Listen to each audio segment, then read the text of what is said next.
2008 ಒಂದು telecalling executive ಆಗಿ ನಾನು ಸ್ಟಾರ್ಟ್ ಆದೆ. ನಾನು ಆ ಕಂಪ್ನಿ ಬಿಡುವಾಗ 2022 ಜನರಲ್ ಮ್ಯಾನೇಜರ್ ಆಗಿದ್ದೆ. So it was a 14 long ಇಯರ್ಸ್ದು ಜರ್ನಿ.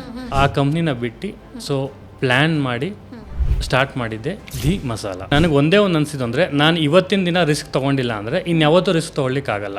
ಸೊ ನನಗೇನು ಅನಿಸ್ತು, ನಮ್ಮ ಮನೆಯಲ್ಲಿ ನನ್ನ ತಾಯಿ ತುಂಬ ಚೆನ್ನಾಗಿ ಅಡುಗೆ ಮಾಡ್ತಾರೆ. ಸೊ ನಾನೇನಂತ ಯೋಚನೆ ಮಾಡಿದೆ, ಆ ಒಂದು ಪದಾರ್ಥಗಳನ್ನ ಯಾಕೆ ಅದನ್ನೇ ಒಂದು ಬ್ರ್ಯಾಂಡ್ ಮಾಡಬಾರ್ದು. ಸೊ ಅಲ್ಲಿಂದ ಸ್ಮಾಲ್ ಐಡಿಯಾನ ನಾವು ಅಲ್ಲಿಂದ ಸ್ಟಾರ್ಟ್ ಮಾಡಿಕೊಂಡು ನಾವು ಬಿಲ್ಡ್ ಮಾಡ್ಕೊಂಡು ಸೊ ಹಾಗಾದ್ರೆ ನಿಮ್ಮ ಬಿಸ್ನೆಸ್ಗೆ ಹೆಲ್ಪ್ ಮಾಡಿದ್ದು ನಿಮ್ಮ ಅಮ್ಮ, ನಮ್ಮ ತಾಯಿ. ನಮ್ಮ ಮನೆ ಅಡುಗೆ ಮನೆಯಲ್ಲೇ ಸ್ಟಾರ್ಟ್ ಮಾಡಿದ್ವಿ. ಸೊ ಫಸ್ಟ್ ಸ್ಟಾರ್ಟ್ ಮಾಡಿ ಫಸ್ಟ್ ಒಂದು ಆರ್ಡ್ರ್ ತೊಗೊಂಡ್ವಿ, ಅವ್ರಿಗೆ ನಾವು ಸಪ್ಲೈ ಕೊಟ್ವಿ, ಎಲ್ಲ ಮಾಡಿದ್ವಿ. ಸೊ ಓಕೆ, ಒಂದು ಸ್ಟಾರ್ಟ್ ಅಂತ ಸಿಕ್ತು.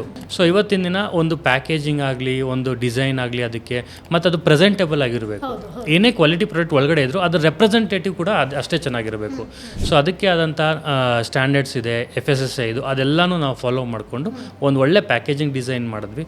ಸೊ ಅದ್ರ ತಕ್ಕನಂಗೆ ಪ್ರಾಡಕ್ಟ್ ಮಾಡಿದ್ವಿ. ಸೊ ಆ ಪ್ರಾಡಕ್ಟ್ನ ತೊಗೊಂಡು ನಾವು ಫಸ್ಟ್ ಏನು ಮಾಡಿದ್ವಿ, ಎಲ್ಲರಿಗೂ ಒಂದೊಂದು ಸ್ಯಾಂಪಲ್ ಕೊಟ್ಕೊಂಡ್ಬಂದ್ವಿ. ಸೊ ಸ್ಯಾಂಪಲ್ನ ಕೊಟ್ಟು ಅವರ ಫೀಡ್ಬ್ಯಾಕ್ನ ತೊಗೊಂಡು, ಸೊ ನಾವು 10 ಜನ ಕೊಟ್ಟರೆ ನಮ್ಮ ಇಂಟೆನ್ಷನ್ ಹೆಂಗಿತ್ತು ಅಂದರೆ 9 ಜನ ತುಂಬ ಚೆನ್ನಾಗಿದೆ ಅನ್ಬೇಕು.